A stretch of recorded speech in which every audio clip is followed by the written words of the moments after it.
আসলে আল্লাহ রাব্বুল আলামিন মানুষের কি বোধ পছন্দ করেন। আমি একসময় অহংকার করে 2 দিন বলেছিলাম, মনে হয় আমার মনে আছে, যে আমাকে ফ্রি একটা ফ্ল্যাট দিলেও ঢাকাতে আমি থাকবো না। এটা আমি বলেছিলাম আজকে থেকে 5 বছর আগে, 6 বছর আগে। আল্লাহ রাব্বুল আলামিন হয়তো এই কথাটা পছন্দ করেন, কারণ আল্লাহ পাক কারো কি বোধ অহংকার এরকম শক্ত কথা পছন্দ করেন না, মেবি, আল্লাহ ভালো জানেন। তো আল্লাহ পাক এইখানেই আমাকে শ্বশুর বাড়ি দিয়ে দিয়েছে, থাকবে না মানে থাকতেই হবে।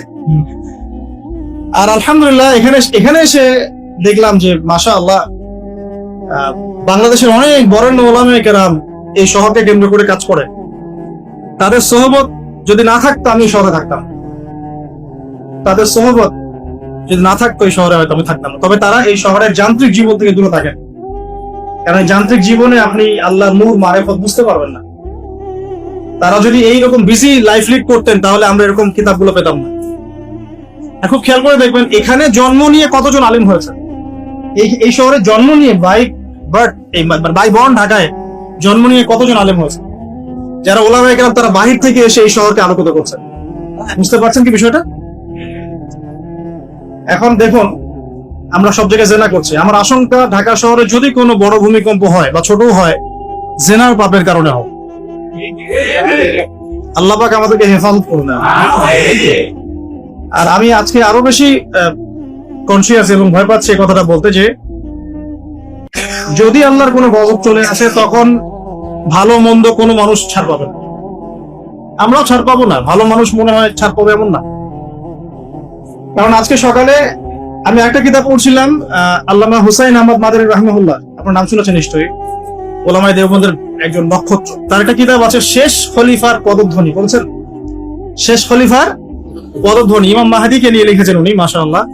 এই কিতাবটার পাণ্ডুলিপি পাওয়া গেছে প্রায় 75 বছর পরে, হারিয়ে গিয়েছিল এটা। কারণ তাকে ওই ইতালির পাশে মাল্টা একটা জায়গা আছে, ওখানে ব্রিটিশরা নির্যাতন করেছিল, নিয়ে গিয়ে ওইখান থেকে হারিয়ে গেছে। যাই হোক, ওইখানে তিনি একটা হাদিস এনেছেন যে যখন ইমাম মাহদীর হাতে বায়াত নেওয়া হবে, জায়গাটা হচ্ছে হাজারে আসওয়াদ, দেখেছেন হাজারে আসওয়াদ, কাবাগড় এই কর্নার হাজারে আসওয়াদ, রুকনে ইয়ামানি না, কিন্তু অনেকে রুকনে ইয়ামানিকে হাজারে আসওয়াদ মনে করে। হাজারে আসওয়াদ এবং এই যেখানে আছে মাকাম ইব্রাহিম, এর মাঝখানে বায়াত নেওয়া হবে। আর বায়াত নেবেন কতজন জানেন? 313 জন। 313 জন। বদরি সাহাবী 313, তালুতের বাহিনী 313, এখানেও 313। তো বায়াত যখন নেওয়া হবে শাম থেকে, তখন একটা দল আসবে তাদের বিরুদ্ধে যুদ্ধ করতে। নবী সাল্লাল্লাহু আলাইহি ওয়াসাল্লাম বলেছেন শামের ওই বাহিনীকে মক্কা মদিনার মাঝখানে বাইদা নামে একটা জায়গা আছে, এখানে ধসিয়ে দেওয়া হবে। আয়েশা রাদিয়াল্লাহু আনহা বলছেন তখন তো অনেক সাধারণ মানুষও থাকবে, নবীজি বলেন সবাইকে ধসিয়ে দাও। এখান থেকে একটা দলিল আনা হয়েছে, ওখানে আল্লাহর গজব চলে আসলে ভালো মন্দ সবার উপরেই আসবে। এরপর কিয়ামতের দিন নিয়ত অনুযায়ী মানুষকে ওঠানো হয়। আল্লাহ পাক আমাদেরকে আল্লাহ পাকের গজব থেকে হেফাজত করুন, আমাদেরকে ইসলাম এবং সংশোধন দান করুন, আমাদের নেখায়াতে আল্লাহ বরকত দান করুন। আল্লাহ পাকের গজব আসে এমন কাজে লিপ্ত হওয়া থেকে আল্লাহ পাক হেফাজত করুন।